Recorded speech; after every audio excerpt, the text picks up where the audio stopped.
There's people who get dressed up just to go to Beamish, like in the old time. We saw it before when we took the kid. Do you remember when she was really, really, really little to the pub, and they all came in, and I was like really shocked. There was a couple who was sat and they were getting the photos taken. Yeah. Or the woman was getting a picture took. Yeah, but we just used to go every weekend. Yeah, people for a walk. People were taking photos with her, like she was an attraction, but she was just there as a customer. I can't remember people getting photos with her, but I can remember a husband taking photos of her. Oh yeah, I remember that. But I think there was like an Asian student. I think you're just making this up at this point. I can't remember that. I can. Not Beamish. I'm pretty sure the woman who was dressed like a Beamish person, she was getting pictures done by a boyfriend. A Victorian woman. Yeah, she was getting pictures done by a boyfriend, and then there was like an Asian student who said, "Can I get a picture with you?"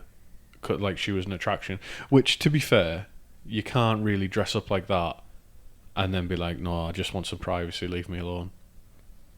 Like, especially at Beamish. It's an attention-seeking thing, really, isn't it? But dressing up. It is. I hear about these people who are apparently very shy. And they're like, no one likes me. I spend all my time in my bedroom and I've got no friends. And then they go out dressed in a furry animal suit, and you think, furries are fucking... with your face out. Well, no, furries are fucking degenerate. Like, furries are different. I understand. Like, I can understand you putting a mask on. No one can actually see who you are underneath. So, like, you're being someone else. But people who, like goths and stuff... I was going to say that, because there's that girl who lives up the street. You're drawing attention to yourself, but you're also going to complain about people looking at you. Like, a lot of people will just look at you because you're different, and that's fine. Like, they'll just be looking maybe because they'll think, oh, they look cool, but in their head, these types of people think, oh, they're looking at me because of this, and it's going to be negative, and actually quite often it isn't negative. It's just, if I saw a naked person running down the street, I'd look out curiosity. I'm not going to turn away. I'm going to think, oh, I wonder if he's got a big willy, or that's a funny mole on your bum cheek. The thing is, right, that we've got it all backwards, right? Because to dress the way that like goths and that dress takes the utmost self-confidence. So I think you're failing yourself as a goth if you haven't got self-confidence, because there are some goths who they are the most confident people in the world. I went to school with a goth lad called Martin, right, and he spelled his name with a Y, right. He was one of the coolest motherfuckers in the world because he truly did not give a shit what anybody thought. He was going to dress the way he dressed. He was going to do what the fuck he wanted. And he's dropped off the face of the earth, so I have no idea where he is. But shout out to Martin, are you still alive? Shout out to Martin with a Y, it's Chris from Grangefield. Are you sleeping in a coffin at night? But like, I think any like goths or like alternative people who've got low self-esteem, you're failing yourselves at being those people, because you should have the most confidence. It's a persona. If you're going to go out dressed like you've got fucking brightly coloured hair, or like you're dressed in like 2003 Linkin Park ripped jeans, you've got to have some confidence to do that. That is not the act of a person with low confidence. The act of a person with low self-confidence to go out is in a white t-shirt and plain jeans, because you're trying to blend in, you know. Yeah, exactly. That's why I love London. Yeah. Anyway, shout out to the goths. I love goths. I'm gonna go into my goth season soon, actually. Yeah, it's nearly Halloween. Like, the darkness is kind of creeping in on me. It's nearly October, so we're going to get spooky real soon. We're holding off on doing Ungoliant. Spoofy. And yeah, we're going to get spoofy. We've held off on doing spiders and werewolves and that, because we're going to do it over Halloween. Have some more whiskey. Yeah, you can. Of course you can. You're going to have to meet me halfway, though, because my arms aren't as long as yours. My beard's tickling the microphone. I can hear it, like, right in my headset when I'm doing it. But, right. Hello. Welcome back to another episode. We took last week off because the vibes were off. The vibes were off. We came into the studio and we were like, nah, the vibes are off. Let's just say I handed my notice in. Yeah, Becca's quitting a job. For the good of myself, really. Everyone at work's just said, go you. Like, yeah. how don't stay somewhere you're gonna be unhappy, right?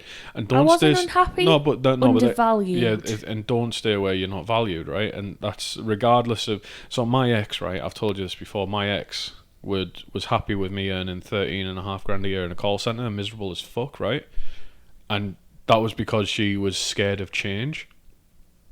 So like I will always say, and I've always said to you, and I've always fully supported you with like go and do what you want to do. So yeah, I'm actually like, regardless of the fact I cried before I started recording, I actually feel quite excited because I don't know where the hell I'm going. well, you've already you do some like cool museum work, which is anyway. Let's not go too much into that, or we'll just end up doxing ourselves. Which I mean, it's not a big deal because there's no like militant Lord of the Rings nerds who are like, I'm gonna kill that fat bastard, or I hope anyway. What, me or you? I'll pass. No comment. No comment. Right.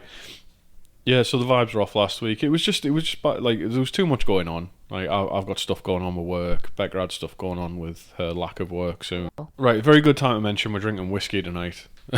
So that might be in it. Right.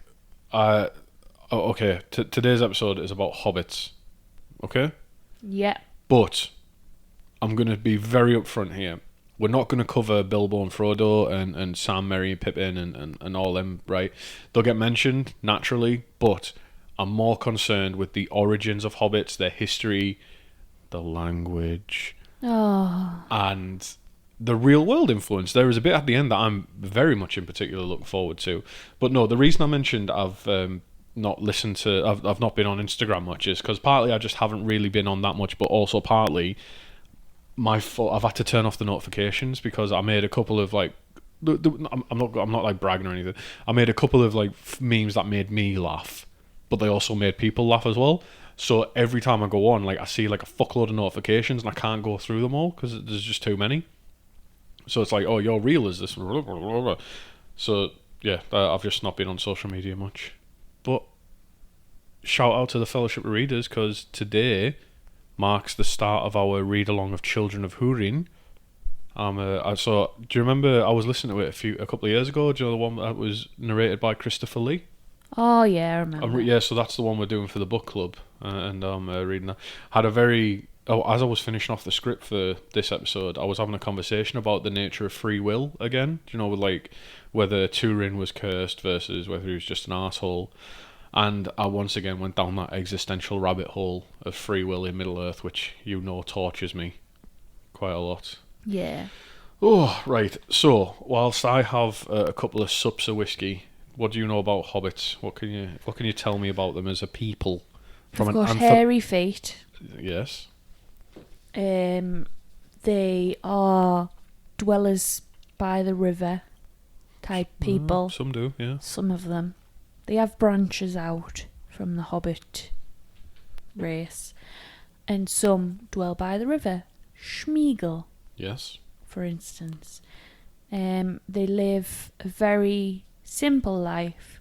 They like to till the land and work the land and just live a very sort of simple existence. And I imagine them as wombles. Where that scene where like everyone's kind of pillaging the Hobbit hole before he's even left. So yeah. Well, that's all I know about hobbits really. Cool. And that they're kind of like almost like a 6-year-old height. Well, our daughter is nearly the size of a hobbit. So they are smaller than you think. Oh, right, okay. Yeah. So I just completely made that up. No, they're between like... They're our toddler height. Well, they might be between like 2 and 4 feet generally. But we'll kick it off with a couple of excerpts from the man himself.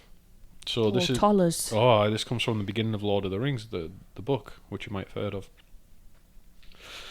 Hobbits are an unobtrusive but very ancient people, more numerous formerly than they are today, for they loved peace and quiet and good tilled earth. A well-ordered and well-farmed countryside was their favourite haunt. They are quick of hearing and sharp-eyed, though they are inclined to be fat and do not hurry unnecessarily, they are none the less nimble and deft in their movements.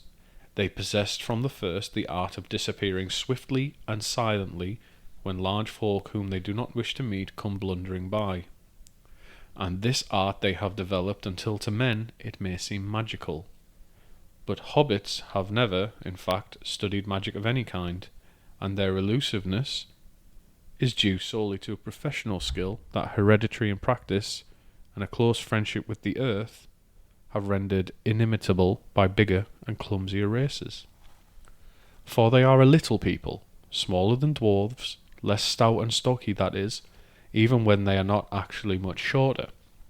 Their height is variable, ranging between 2 and 4 feet of our measure. So that's from the prologue of Lord of the Rings, and it's called Concerning Hobbits, which is also one of the first lines in the films, and it's also the banger of the track by Howard Shore, you know, from the soundtrack that we listen to quite regularly. I'm impressed that I used the word "tilled" You because did, I've not yeah. even read that. I know, I'm picked up on that. I've had no knowledge before this podcast. I know, yeah, so that was weird. I don't know, maybe we went over it last week or something, I don't know. I don't think so, no we didn't. Oh no, we didn't. Oh, fuck knows, I can't remember. Anyway, so today we're going to go over the origins of Hobbits and any real world inspirations, because there is a couple. And I say this about everything, right? Hobbits could be their own series of episodes. So we're not going to go massively into the culture. We're not going to go into each family, etc. We'll touch on a couple of them briefly, but we are going to look at them from a high level overview as like an anthropological stint. Like we're going to look at them as a race, As essentially. a specimen. Yeah, but before that, we'll cover off them from the real world. How does that sound? Yeah. How's about that then? So I was... I don't know if you know this. Tolkien was a philologist, and so knew a bit about languages, right? Really? Yeah. I've recorded about 50 episodes, it feels like now, and I've never heard that ever. 28. So the term Hobbit came to Tollers one day when he was marking reports, like, 'cause he was a teacher, right? He was a professor at Oxford. He was marking, and absent-mindedly, he wrote on a piece of paper, "In a hole in the ground there lived a hobbit." And he said that from this, the word hobbit came first, and the story sprung up around it. He didn't have the story and then decided that they were going to be called hobbits. He wrote the word hobbit, and then everything came after that. Well, let's hope this wasn't plagiarism on his part. Because if you mark an assignment, has someone just randomly used that word? We're going to get into this, right? Because he did say one of his students had written a story about people who lived in the ground. Well, actually, no, that was us getting into it. I don't mention this student anywhere else. But yeah, he said apparently one of his students had written a story about people who lived in the ground. But we will see that hobbits might not be as just quite as original as we thought, which is just fascinating. So anyway, being a philologist, he had the word hobbit, then went and did some research, and eventually he decided it could be descended from the Old English word holbitla, or holbutla, which we will get into later in the language section, for all the language fans out there, of which there are many. So he thought of the name, and then he deep dived into what the origins potentially could be. Yes. And then create the character around traits or whatever came up. Yes, and it might have been an unconscious thing because hob could be a prefix, which means small, or I don't know, because it's a hobgoblin. So it would. Hobgoblin small? I think so. Let me find that out. I think in D&D they're bigger than I don't know. Anyway. I only have heard of a hobgoblin from beer. Oh yeah, I've been drinking hobgoblin, haven't I, while on this podcast. But yeah, so what was surprising was that the concept of hobbits predates Tolkien, but kind of not really. But because there is folk tales out there of cheerful, helpful little people living in the woods and countryside, like fairies and the elves in Norse mythology. I think I said Norse mythology. I'm talking about Eurovision, the film with Will Ferrell and Amy Adams. But you might want to plug your ears on for this one, Rebecca. There Yeah. is a children's book called The Marvelous Land of Snags by E.A. Wyke Smith. That was published in 1927. Let's get that for the child. So that was called The Marvelous Land of Snags. And this story is set on a fictional island that is on Earth, but it's very, very hard to get to.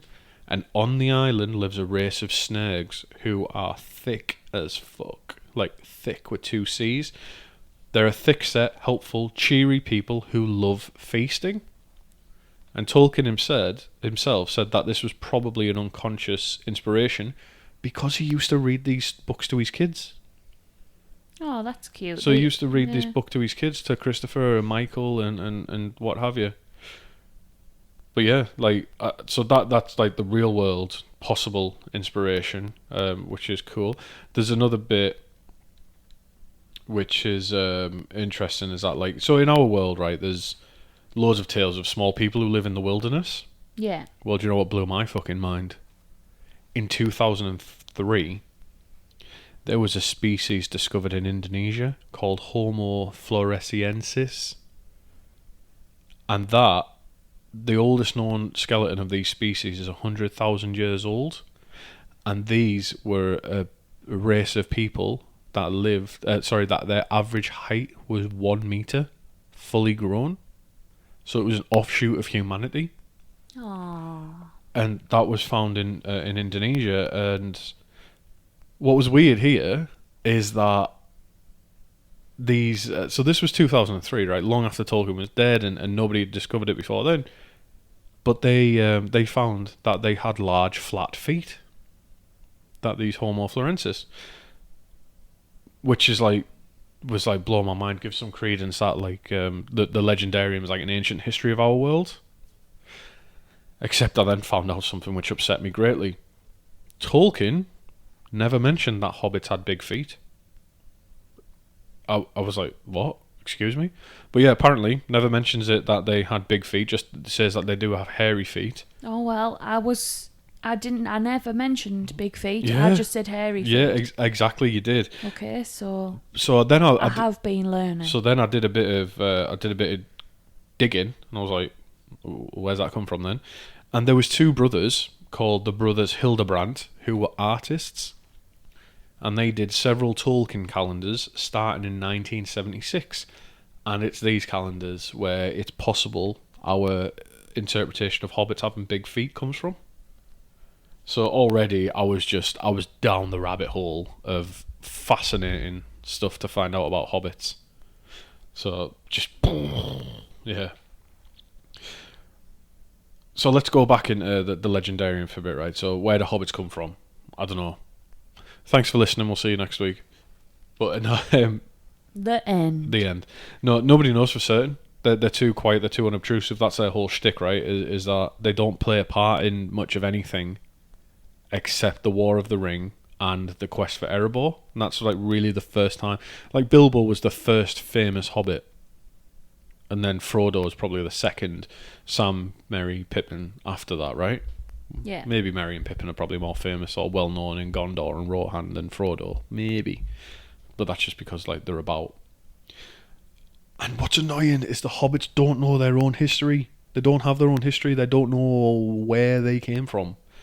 But some scholars, word that pains me, but no, not totally. It's like scholars in universe. They say that they're likely offshoots of the race of men, and thus have the same gift that men do, which has been torturing me, as I mentioned, with my conversations with book club members, because hobbits then have true death and free will, right? The same gifts that men have. Do you remember we went over this about the gifts of Iluvatar? It's unfortunate because since the Silmarillion concerns mostly with elves and then only small parts are talked about men and dwarves, we don't have any other information about the hobbits other than sparse writings here and there. So, and of course, their biggest part was during the War of the Ring, and it's said after that they disappear almost completely. And perhaps they're still out there, you know. Allegedly they are still alive in our world, but hidden from us, from the big folk, because they're naturally stealthy, right? They can just hide from us. Which, you know, So before we go into their history, I wanted to have a little chat with you, little sit down, Chris Becker. What do you think about? So do you know in the films where Bilbo's all the carts are coming in and Bilbo's giving out presents to everyone, and I think it might be mentioned in the films. I'm not sure, but hobbits give gifts to other people on their birthdays. Yeah. So what are your thoughts on that? Like, what do you think of that as an idea? I mean, that's what happens when you work in an office. You bring in cake on your birthday for other people to eat. So I'm assuming it's not a weird concept. Yeah, no, it's not. It led me to two things. There's a gift giving culture, which describes the social norms around gift giving within any given society, and then there's the gift economy, which is a gift economy is a gift economy is a type of economic system in which goods or services are given without any explicit agreement for immediate or future quid pro quo. Luckily for that one, that means that hobbits aren't a gift economy. Whew, thank God. I would have had to do a lot more research. But gift giving is very important in hobbit culture, and that's a topic I want to cover before we go on to like the timeline of them. So hobbits have a very strong gift giving culture, and they've got very strict etiquette that goes around it. But it's not a gift economy. It's not an economy ran on gifts. Does that make sense? Do you understand the distinction? Yeah. Okay. Just for my own interest, I was looking. It seems that their society is more agrarian, in which you've got enough people that everybody can do something. So you've got your farmers, your tillers, your millers, your bakers, your butchers, your bakers, your candlestick makers, your tinker, your tailor, your soldier, your spy. You know, you've got you've got everyone in a society, right? So you'd trade goods for goods, right, or goods for services, right? Yeah. And fun fact, before I got into my current field, I was once studying to be a mortgage advisor. And I remember finding out that money is simply a medium within which goods and services can be exchanged. So money, so anyway, the point being, in an agrarian society, you don't really need that much, you don't have that much use for money, because you can trade like a bushel of wheat or like for flour. Sorry, you can trade your flour for carrots, and you can trade your carrots for bread. Or, well, that wouldn't make sense if you had the flour, you'd just make the fucking bread. But do you know what I mean? Like, you trade, and because like something that has a use. Yeah, exactly. So the Shire basically is made up of people who produce, regardless of what it is. Produce. Well, no, it's people who produce. People who produce they produce. Produce produce, yes. And then you've got people. You're not a philologist, are you? Then I think I'm turning into one. Then you've got people like Bilbo, who are of what would be classed as independent means. Now, arguably, it could mean that he owns the land which people farm on, and they give him goods for that, or just like they're generous. So they do have use for money, though. Hobbits, right? They do have money. I think we should have land where we get given like food for the land. That sounds mint. There is a trend of people doing that in America. It's called homesteading, where like is that where there's like a community built and they build their own houses together on their own street? And they'll go and grow shit and just go into the mountains and that, and it's going to end up as a sex cult. Yeah, these things will always end up like a sex cult. But the idea is fantastic. But yes, so you have like your farmers, your woodworkers, blah blah blah. Everybody produces something or does a service, and in exchange you have the gifts. However, they will have use for money, because they trade with like Bree and Staddle and stuff like that, where men are. And they know the value of money, else they wouldn't have been tearing Bilbo's house apart trying to find the fucking gold. Like, yeah, but is it not seen that gold is a thing? Like, gold is like bread or whatever. Well, yes, but gold... It's not... Gold isn't seen as a currency. Well, no, gold is a currency. Gold is a standard currency. No, but I mean, like, in terms of a coinage. It might not have been coinage, you're right. And you can make gold into something. You can make gold, yeah, you can. But then that would imply that you'd have a distinction with how valuable gold is. So there it is, it has value. and it is valuable. Well, everything has a value. Yes, exactly. Depending on what quantity you're giving it in. Yeah, exactly. So, like in an agrarian society, the goods have value. Yeah. Like 2 chickens is worth 7 turnips or whatever, right? Probably not. So gold can be exchanged for these goods. Ergo, gold has value, so they understand the value of a currency, right? Yeah. And if gold is accepted by everybody for every other product, then gold becomes a currency. So you're right, and I'm right, but I think I'm more right. You always think you're more right, Christopher. But yeah, so they know that they have the concept of currency, right? I won't say money. They have the concept of a currency, but I think it's generally probably an agrarian society. However, I'm going to preface this, not preface this. I'm going to just say Tolkien probably wasn't probably wasn't that interested in showing it, right? It wouldn't have. Do you remember that I showed you that Mitchell and Webb sketch where there's a director and he's like, I wanted to make films where I thought, why does nobody go for a piss in Independence Day? Why does it never see anybody taking a cigarette break in Reservoir Dogs? Do you know, like stuff like that where he points out all the boring stuff you don't see in films? Yeah. And I think Tolkien was probably just like, well, he went to the far end of a fart on most things, so. Yeah, I don't know, it just doesn't seem that interested in it, but yeah, there is hints of it though, because like in Lake Town, in The Hobbit, the master was obsessed with gold and money and that, right, and trade. And when the people took Bard as their kings, one of the things they said was like, down with the money lenders. So we know money exists, and all the treasure hoarded by the dwarves. So, like money's there, but it's just not the focus of the story. Anyway, back to gift giving. Gift giving was very important, and in letter 214 from 1958 or 1959, someone called A.C. Nunn had written to Tolkien and pointed out, which I mentioned to you earlier today, pointed out what they saw as a contradiction in the text of Lord of the Rings vis-a-vis Gollum. So in The Hobbit, in Lord of the Rings, Gollum is a hobbit, right, and says that the ring was his birthday gift, as in, I got it for my birthday. This reader, wrote into Tolkien and said, "Oh, cunt." He didn't say that was 1958. He said, like, "Salutations, sir. I heard on the radio that your address was da da da." I don't know why I'm doing this.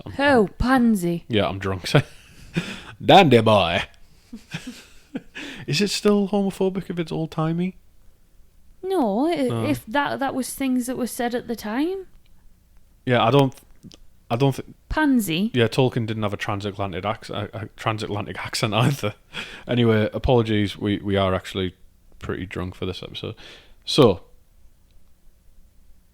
the reader wrote in and said, Gollum is a hobbit, and he said that he got the ring as his birthday gift. However, hobbits give gifts on their birthday.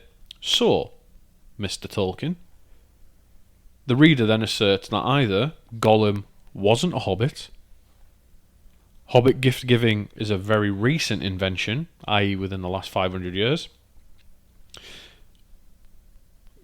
Gollum's people, the Stewars, were hobbits but had different customs, or Tolkien had made a mistake. Now, this letter was a draft, but it was quite thorough in his response, right? I don't know if he ever sent it, but Tolkien said, I am merely a recorder of these events, as in, like, I'm a fictional historian. So, if anything gets missed or compressed, it's to make sure you capture everything. But then he does go on to address each of the points. And the whole letter is fascinating, and it drops in some Westron language that it doesn't appear anywhere else in the Legendarium, which is pretty cool. But he also states that there is a system of making sure that hobbits don't go bankrupt. Like, he goes into detail on the gift giving of hobbits, basically, and he says that there are some circumstances where there is strict gift giving etiquette, such as birthdays. However, there are other times where gift giving is just completely up to you. Like, you can do whatever you want.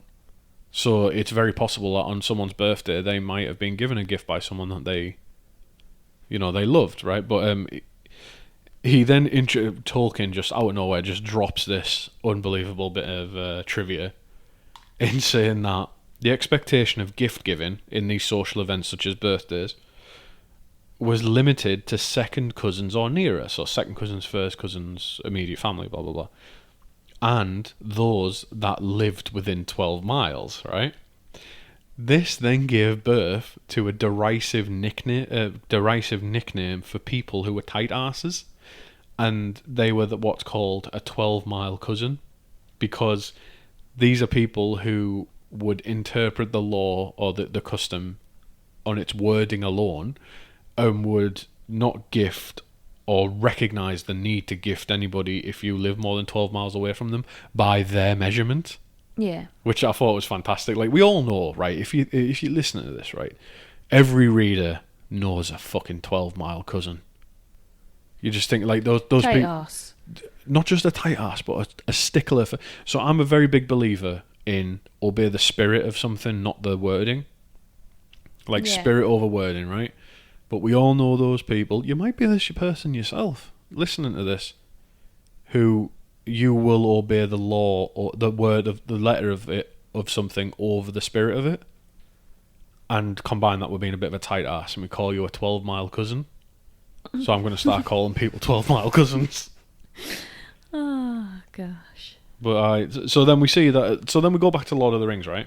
And we see that Bilbo's 111th birthday, which was the other day, by the way, that was unusual for two reasons. One is that he gave gifts to pretty much everyone, regardless of familial relation. It was just he stood at the gate and just gave out gifts. Were they? It was dwarven toys, brought in from Dale. Oh, aye. It was Dwarven toys. That way they got so many kids. This one's called Motsignia. It's the strongest one we have. Master Baggins, are you sure you want this? It might break your asshole in two. We call this one. That's why it's called Master Baggins. We call this one the Lonely Mountain because it stands on the floor by itself.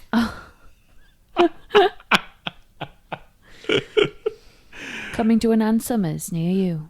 Don't get me started on our newest game. Do you want to be the anvil or the hammer? You need two friends. Filthy. Man. Dwarven sex toys sound hilarious now, though. So that's what he's given out. Yeah. We've got the Gimp Mask of Dorlomin. It can withstand any fluid. You did realise that it's not a birthday party, it's actually an orgy. Shut the doors to the tent. Everybody get under the fuck tree. There's 144 of us here. Right, that is vile. So if you're still here after that, I apologise. I don't know what happened there. Technical difficulties. So yeah, and also as well, Bilbo was unusual for two reasons, right? One was that didn't matter who you were, he was going to give you a gift. The second thing that was unusual was he didn't re-gift anything. Bilbo was unusual amongst hobbits because most hobbits would just re-gift things, so it was in a constant circulation, right? Yeah. Bilbo instead, he kept everything. Every gift he got, he kept, and he would hand out new gifts. So that was. So he was a hoarder. Yes, he was. Yes, he was. There were many doilies in his house, many doilies, and he gave new presents away. Something else I found interesting. Weddings didn't tend to have gifts, except flowers, which I thought was pretty nice. Like, because so no one sent an invite out saying, "We would prefer money for our honeymoon, please." They don't have money. They don't need money. Aye. So weddings was another social situation where gifts were brought up, but it was mainly just flowers, and that's because hobbits tend to get married in spring and early summer, and that was that when sounds delightful. It does. Well, our wedding was summer, wasn't it? No, but what I mean is like no gifts. Like, yeah, just get flowers. We never ask for gifts. We don't ask for gifts for our child. I am pretty sure oh shit, my stylus. I'm pretty sure like the last. You shit your stylus. Yeah, I'm pretty sure the last like 3 or 4 weddings we've been to, we've forgot the gift every time, and they're still just kicking around the house. Yeah, and the cards. Yeah, we are so bad for that. And then another situation where you might expect to get gifts is parents who are helping their kids move out. So they'd either be moving into their own hobbit hole, or they'd be moving into an apartment in a smile. A smile is SMIAL, and that's another word for a hobbit hole, right? So a smile, but some hobbit holes can span the length of an entire hill, such as it's a Brandybuck Hall, I think, where Merry's family lives. It's basically a huge fucking mansion where hundreds of hobbits live, and they've all got apartments in there. And what they would do is that parents who were helping the kids move into their own hobbit hole, if they were going to give like gifts to help them furnish the house, they would give it long before they moved, so it was all ready to go on the day, and it wasn't like it made a big thing, right? So the essence of gift giving within Hobbit culture is that it was a gift giving culture which was quite strict, but it wasn't a gift economy. An example of a gift economy would be, as I think I mentioned, Christmas. No. An example, that's gift giving culture. An example of a gift giving economy would be like ancient Scandinavia, where, and there is other ones, but again, Vikings is kind of where my focus was. So like Viking Scandinavia, ancient Viking Scandinavia, is where you would be given a gift of jewellery, and then the next year you would work, and you would work the fields for the person who'd given you the gift, right? And it was the social pressure that kept everything in balance. Yeah. And that's a gift economy, which, like, it's not expected, but it kind of was. So, you know, like generosity, the more generous you were, the better you were, essentially. Yeah. So, yeah, ritualized gift giving was limited to a few instances, such as birthdays, and another one was adoption or birth, which I think was absolutely lovely, right? So, if a hobbit is adopted, they are given a gift by their new parents as a symbol of welcome to the family, right? And on the birth of a baby hobbit, as opposed to the birth of an adult hobbit, on the birth of a baby hobbit, the head of the family, the patriarch or the matriarch, would give a gift to the baby, and that was a symbolic gesture of you are accepted as part of this family. Oh, that's cute. That's the tradition we're starting. That's pretty nice, actually. Yeah. This made me smile so much. As a dad, this made me smile so much. When a hobbit can walk and talk properly, so around about 3, give or take, they give gifts to their parents, and this is one of the etiquette parts. The gift is usually something made, found, or grown by the little baby hobbit, by the 3-year-old. And because it's baby hobbits, it's usually bunches of wildflowers they give to their parents. Aww. Which is just So yeah, this whole letter 214, if anybody wants more information on it, right? This whole letter really highlights that there was fucking nutters in 1958 talking to Tolkien, and there's fucking nutters obsessed with him now. Nothing has changed. But out of that, I thought you were going to say something nice there. No. But, yeah, out of that, we got some very good information. Hobbits and marriage is another one I wanted to talk about, which I thought was pretty cool, right?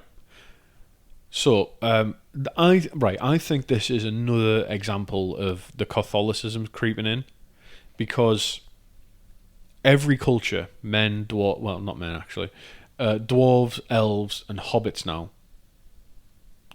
are deeply monogamous. So elves don't only Feanor's dad remarried, right? He's pretty much the only elf who did that, but elves mate for life. Dwarves mate for life if they get married at all. And hobbits are monogamous and rarely remarried in the event of death. And so, like... So you're definitely not hobbit. You're my first marriage. No, but you've always said that if I, like, pop my clogs or something, or, like, we split up, you would find someone else. No, you've always inferred that from what I've said. Yeah, because you're pretty clear on your junk still working. Yeah, but no, going forward. That's not marriage. That's marrying genitals. That's the marriage of two sets of thighs together. But that's not... You would get married again. You would. I would not. You would. I'm not having a good go of it the first time. You I'm joking. I love you very much. I don't know. It depends. I would not get married ever again. I've I wouldn't have anyone ever again. I've told you, right? If we ever get divorced or like I'm widowed, I'm just gonna go buck wild, sampling all of earthly delights, like trans men, trans women, other women. That's basically all three of them, to be fair. But like, yeah, I'll ride it. I'll try and ride everybody. Sorry. Whereas I'm just like, I've you've not bought me some great presents, some great Hobbit toys. I don't need anyone else after you. I just, no way. Relationships are different, right? The amount of effort and work that goes into a relationship it's too much. Daunting.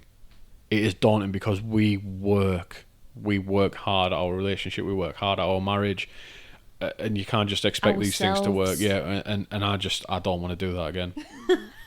That's fucking effort. Right, let's get back to the episode. Hobbits were monogamous, right? They're rarely remarried, blah, blah, blah. But the surname is patrilineal, which, do you know what that means? Let me think. I'm sure you can figure it out. Is it just that the names pass down through all the men? Yeah, the main line of the males. However, it's a bit weird because hobbits are a bit of a mix of progressive and conservative. So it's patrilineal. However, households are described as a diarchy, in which the male and the female head of the house have equal status. If the male head of a house dies, the female just takes over as the sole head until she dies or she resigns. Only after that does the eldest son take over, right? And if the head of the family doesn't have any sons or surviving sons and only has daughters, the daughter's eldest son would take over as the head of the family. That sounds like the type of the royal family type of shit, that. No, I think it's primogeniture. I'm pretty sure it's like diarchy until both have died, and then after that it's primogeniture. I'm pretty sure that is the plot for Pride and Prejudice. That's just like traditional, old-fashioned. Yeah, that's primogeniture, right? Yeah. No, but the diarchy. Oh, shit. No. That's the part that's primogeniture. The part before that, where the male and the female have head of household at equal status, right? The master and the mistress of the house, right? That's the diarchy, because there is no distinction in power there. Like, they are both heads of the house, and if the man dies, the woman is still in charge. There is to an extent, though, because of the name. Wait. Whoa, hold your fucking horses. If it goes to the eldest daughter, the eldest daughter's son, the daughter's eldest son would take over. What's unusual here is that he'd keep his mother's name first, and then his father's name second. So he double barrels it. That's what they do in Denmark. And the only thing I can think of here is that something similar to happen with the Sackville Bagginses. Because I think they're the only ones I can think of that do that, where they've double barreled the names. So yeah, that is just like, that's a lot of information. How are you feeling about this so far? I'm to be honest, I have fucking loved researching this. Yeah, it's very interesting, and I'm just fact checking. Yeah. That isn't what they do in Denmark. Just ignore me. I'm sure it's something like you called the wife of, like, or the... Oh, is that Norse? Like, Dotterson? I think so. Yeah, it's like Hafthor Bjornsson, like son of Bjorn, and then... I think you called wife of... Yeah, well, like, so with names, like, it's like Thorson, and then it's something's daughter, which is daughter, like, through Thor's daughter, from, like Thor's daughter. Ah. So, should we move on to the history, like let the actual timeline as best as we can tell it? Yeah. There's three main branches of hobbits that can be identified. He loved three, didn't he, Tolkien? 3 elves, 3 houses of men, 3 types of hobbits, 7 types of dwarf. So the three main branches, but again, these branches kind of like all mix at certain points. So you'd have like some Fallowhide qualities, some Stewer qualities, blah blah blah. So the three branches were the Harfoots, the Stewers, and the Fallowhides. The earliest hobbits lived east of the Misty Mountains between the Anduin River and Mirkwood, which is the same place where Bjorn's people lived, right? And Yeah. at the time, Mirkwood was called Greenwood. And the Northmen knew the hobbits there, and they would remain an object of folklore even when these Northmen moved south and became the Rohirrim. So the Rohirrim knew the hobbits long before they became the Rohirrim. Mm. And It's just very windy. yeah, according to themselves, the hobbits had existed for millennia unnoticed, and they just, kept to themselves. So we only start to hear about them. Well, I'll tell you in a second, but we only start to hear about them in Third Age. But according to themselves, they've been around for a lot longer. And what was happening was there was an increasing in the Third Age. There was an increasing number of Easterlings coming west, so like the bad, quote unquote, the bad men, and this combined with the rising shadow from Sauron at Dol Guldur in Mirkwood, the hobbits made the decision, like the elves before them, during the Great Journey, that the hobbits made the decision that they were going to cross the Misty Mountains. And they made this decision sometime around the beginning of the Third Age, and this is called their Wandering Days. And it's on this journey westward that the three clans began to mix. However, some of the Stewers, like the elves of the Nandor, they turned back and went back to where they'd originally lived in the Wilderland, right, or Ravanion. They just turned around and they were like, I don't want to, this journey's not for me. That's who Gollum belonged to. That was his people, as the ones who turned back and went back to live by the river. Like you said, some of the ones who live near the river. So where do they begin to appear in the written records? And the first place that the hobbits appear is the year 1050, when the Harfoots came to Eriador, and that's just west of the Misty Mountains. The other side of the Misty Mountains is Eriador. That's where the Shire is. It's that whole country. So can you see between the Misty Mountains, yeah? Yeah. And then the mountains on the other side? Yeah. Pretty much all of that in between is Eriador. So it's, Okay. it's a big country. Got you. Yeah? So the Harfoots came to Eriador in 1050. Around 100 years later, in 1150, the Fallowhides came. And the Stewers came afterwards, but they went further south, and they went into an area called Dunland. And it's from Dunland that's in 1356, or like 200 years later or so, some of them would leave Dunland and go back to where they'd settled on eastwards to the east side of the Misty Mountains. So again, either joining or becoming the people that Gollum would come from. The Kingdom of Angmar was founded in the year 1300 of the Third Age. Now this is where the Witch King of Angmar comes from, the Lord of the Nazgul. Now, the hobbits would flee from the people of Angmar because they were bad juju. Just very fucking bad people to be around. They did not care for it. And so that caused them to flee westwards as far as much as they could until they came to Bree, which is a human settlement, a human town. A cheese. Not a cheese, town. no. It's Bree. Do you know where they meet Strider for the first time in the pub? Yeah, I was just being silly. I do know where you mean. Don't ever. I'm just hungry. Don't ever joke about cheese on this podcast. I'm just hungry. I fucking love cheese. I know I want a toasty. Oh, yeah. No, it's too late. It's too late. It's not too late. Shush. The hobbits would make their first settlements in Bree and Staddle, okay? Staddle I mentioned earlier, it's another settlement. And then 300 years later, so that everything was hunky-dory, 300 years later in the year 1601, King Argaleb II would grant permission for a large population of Bree hobbits to colonise a region beyond the Brandywine River known as the Baranduin, which it was called the Baranduin River and they renamed it the Brandywine, just easier.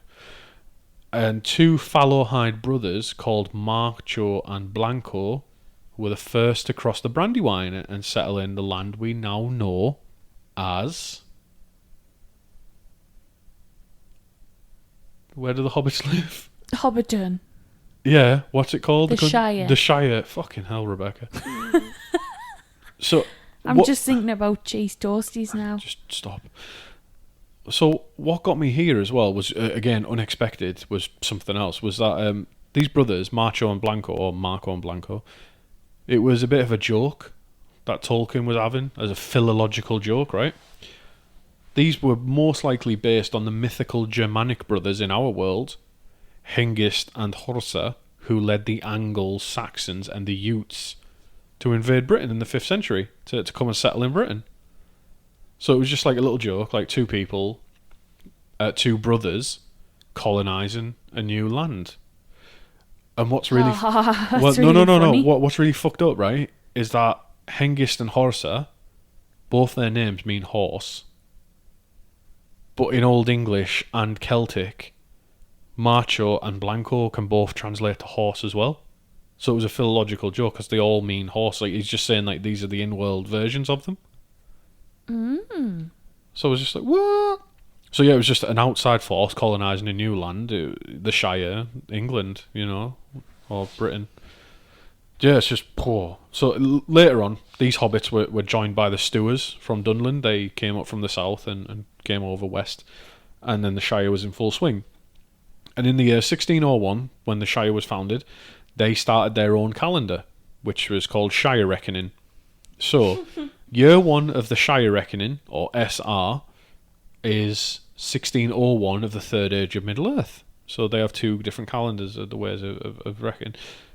So yeah, the rest we know well, right? That's pretty much it for the history, right? They stayed quiet, they stayed out the way, they were forgotten by everyone until Gandalf, mainly. Like, obviously Bree knew about them, but the world at large kind of forgot about them, just let them get on with themselves.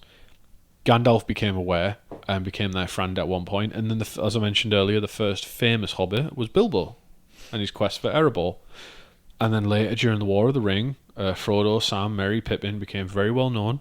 Frodo, arguably, probably less so, because Sam was the mayor of the Shire for like 47 years. Merry and Pippin were Thanes, not Thanes, sorry. Well, yeah, I think they were Thanes, maybe. One of them was. Anyway, they were friends of Gondor and Rohan, so they were always travelling to and from. Like, they were out in the world at large, and they were just mint. And it said that after the War of the Ring, so 4th Age and beyond, the hobbits dwindled in number, like the dwarves, and now they are still present in the northwest of our world, but they're rarely seen by the big folk and use their gift of stealth to go unnoticed. Which is just... like fairies. Wow. Yeah. That's the history of the hobbits, but would you like to go over some language? Not really. Oh, come on. For me?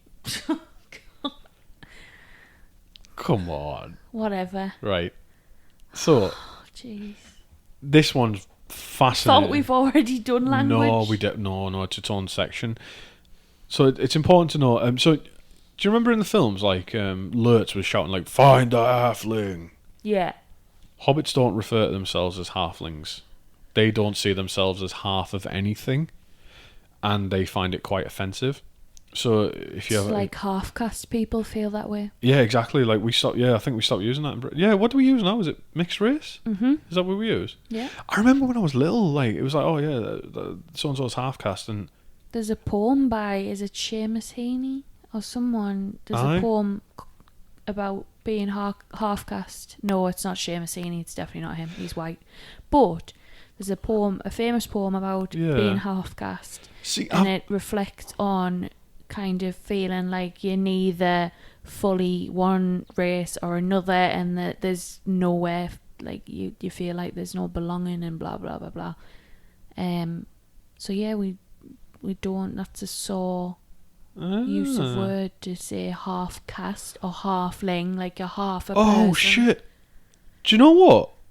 Right, so growing up as a kid in the northeast of England, right, there's some language which I'm sure I've yet to discover would be problematic, but I've just looked it up here, right?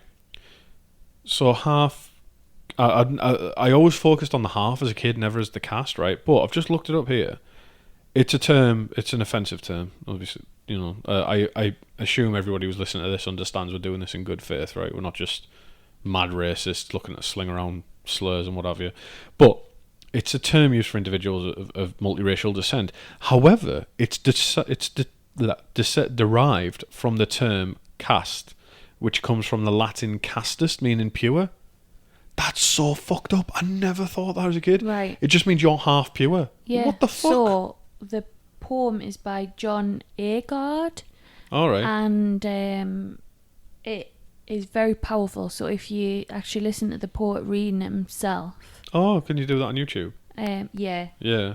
And it's written in kind of like in the sort of dialect that he would speak as well. Oh, okay, that's pretty cool. So there's yeah. It's like there's a black lad on TikTok, right, and he's fucking unbelievable. He's like he teaches science, but like to kids who are like in gangs and that. So he uses like all the slang because he's from that background. And he's taught me what the inside of a battery looks like, which I think is fucking mint. But I am pretty stuck on this, right? So I can't believe that the caste in half caste comes from the Latin castus, which means pure. So this whole time, and I don't know how many people would even know this, but like the whole time you're literally saying you are half pure. Yeah, and as well. That is so fucked up. What the fuck? Yeah. Do you know what I thought it meant? Like, I thought it meant like... No, I don't even know what the fuck I thought it meant. I have no idea. I always focus on the half. Like, you focus... As a kid, you focus on the half. Obviously, it's not a term I've used before now since for like fucking decades. But you always focus on the half, never on the next bit. Right, that is fucked up. I 100% understand why that's a slur. I was like, oh, okay, that's not really as hard hitting as like the N word. I think as well, like, caste in my brain makes me think of like you're half caste, so you're half cast in like a mold of one person and an ethnicity and half of the other caste. I thought of the cast of a mold as well. Yeah. Like you're half bronze, half nickel. Yeah. Like that'd be fucking cool. Imagine that. Imagine like, oh shit, they're half cast and in comes like a fucking Terminator. Yeah. Terrifying. That'd be pretty fucking cool. Like I'm half titanium, half steel alloy. Yeah, but it's not quite as cool when it's racism. No, it's not. That's pretty fucked up. Anyway, yeah, so if you meet a hobbit, don't call them a halfling. In fact, if anything begins with a half, let's just not call people it. I never usually err on the side of caution with these things, but that's pretty fucked up after looking into that. Anyway, going back to it, the reason why they were called halflings in universe is because the Númenóreans used to grow to a height of 2 ranga, which I think maybe is like a meter, I'm not sure. But hobbits would only be 1 meter, or 1 ranga. I'm not sure what a ranga equates to. So they would say they were half of that. They're half the height of a Númenórean, which obviously hobbits were just like, fuck you, man. Dickhead. But yeah, so that's where halfling comes from, but we'll look at the origins of some of the others. In the Rohanese language, which Tolkien... So do you know how the language of Dale was Old Norse? In the Dwarf episode we did a few weeks ago? Yeah. In this one, Rohanese is Old English, so the Old English is Rohanese, right? And the Old English for the word hobbit is holbitler, which means hole dweller or hole builder. And then the Rohirrim actually had another term for hobbit, which was Cwd Ducan, which also translates into hole dweller. And then on pronunciation, and this is a mad one, on pronunciation, Tolkien wrote a letter to Alina Dadles in 1962 when The Hobbit was being translated into Spanish in, I think it was Argentina. And there was a debate they were talking about, right? So that the Argentinians or whoever was saying, how do you want the word hobbit to look in Spanish, right? Because Tolkien had said obitos, which Hobitos, like obitos, or hobbitos with a J. Right? Yeah, I get you. So it's just I know I need the listeners to know that you can understand me. Sorry, I'm just trying to concentrate. Yeah. Okay. So Tolkien requested that they keep it as Hobbitos. As he said, most hobbits would drop their H's anyway, like people do in rural England. So it makes me think like this whole time we've been saying hobbits, and Going to pub. in fact the hobbits themselves would be like hobbits, wait hobbits. Yeah. And it's funny you said about going to a pub because I said I'm from the northeast, and we gave up on the letter T in the middle of words centuries ago. Like I've just said letter, letter T. So yeah, then we move on to the Elvish language. So Quenya and Sindarin both call hobbits Perian, which means halfling, and the Quenya version can also be Periando, and the plural is Perian, and the collective plural is Perianath, and that's your Quenya and Sindarin. In Westron, which is the language that the book is written in and then translated into English, if you remember, we mentioned that ages ago. Yeah. The hobbit is Kuduk, and another word for them is Banakil, which means halfling in Westron. Does anyone take this in? Because I don't. There is a couple of people who messaged me about it, which is pretty cool, and they were like, "Oh, more language stuff." Which...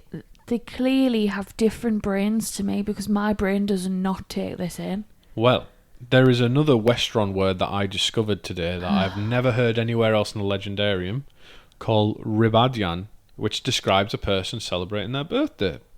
But what's interesting is, do you know, we were talking about Norse stuff. It comes back to that because Ribadian is a direct cognate or equivalent to the Anglo-Saxon word birding, byrding, and the root word for Old English birding can be found in Old Norse, where bird, byrd, means birth. So we're back to Norse again. Another word that crops up is smile. Do you know I mentioned earlier? It's a word for hobbit holes, smial. Yeah. And that's the form of the Old English word smoogle or smeagol or smigel, which means to creep or burrow. And it's a word that's cropped up before, right? We did it in our Gollum episode, do you remember, where we said it was Smeagol and Smaug share elements in their names. Yeah. Because Smaug crept into the mountain and Smeagol crept underground. And Smaug is slightly different because the cognate of Smigel in Old Germanic is Smugen, and the past tense of Smugen is Smaug. But that's it for the language, right? I've got a last bit. Good, because I'm ready to slip my wrists. That's it for the language. Jeez. That's it for the language. I hope the listeners enjoyed that. Becca's got a head in her hands.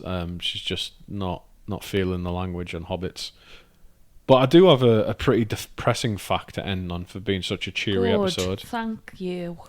So, do you know in like tabletop games like D&D and Pathfinder, like I play D&D, right? Well, we say I play D&D, I'm actually playing Pathfinder at the moment. Do you mean like Monopoly? No, fuck off.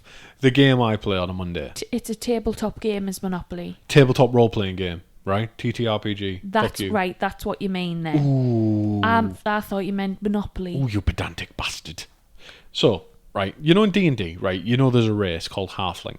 Yes. Right, it's the little ones, thieves and that, right? You don't explicitly get hobbits because the word hobbit is trademarked by Middle-earth Enterprises, which I had no idea about until today. They're going all Disney on that shit. Yeah, so you can't use the word hobbit because it's literally trademarked, even though it's pretty fucked up because in a list of spirits years before Tolkien wrote The Hobbit, there was a spirit called a hobbit, but it doesn't give any distinction about what it was or anything. It's just a name, so arguably the trademark might be invalid, but who knows.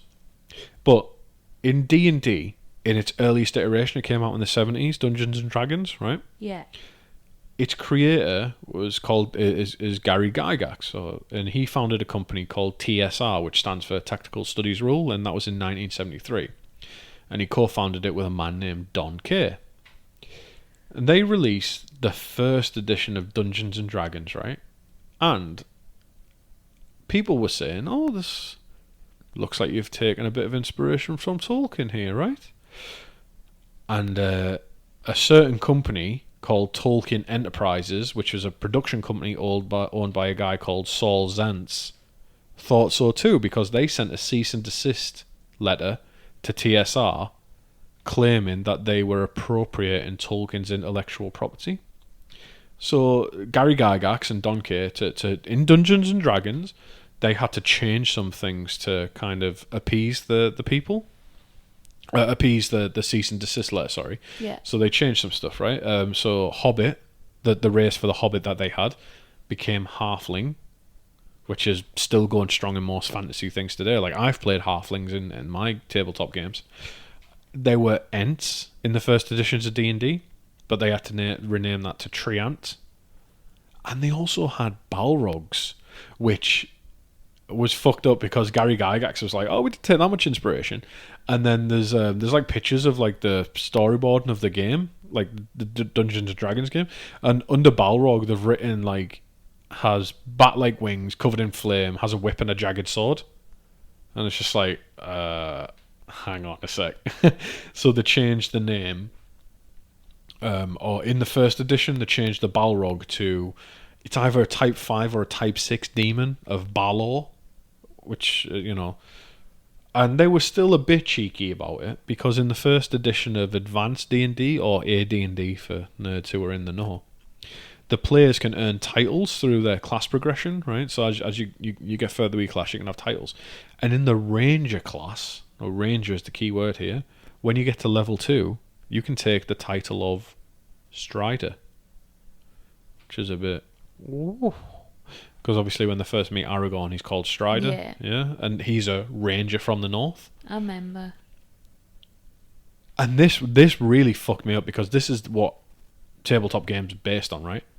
Another thing that was claimed, apparently, in this letter was that a concept of a diverse and multi-ethnic, multi-skilled, multi-classed band of adventurers seeking ancient relics was Tolkien-esque. That's the core of like tabletop role-playing games, isn't it? It's like you all band together to find something. Yeah. And the Gygax's defense was, well, you can't really do Lord of the Rings justice within the boundaries of the rules, and that was it. But he tried to distance himself from it in future. But yeah, that's it. That's Hobbits. How are you feeling? Feel like you're being dragged through a hedge. Yeah. But in a nice way, so that's good. Good. Right. The language bit fails me. Right. Well, that's it for this week. It's an hour and some, so we'll let everybody get back to the day. But thank you for listening. That's it from me, Chris. See you later. Bye. Bye.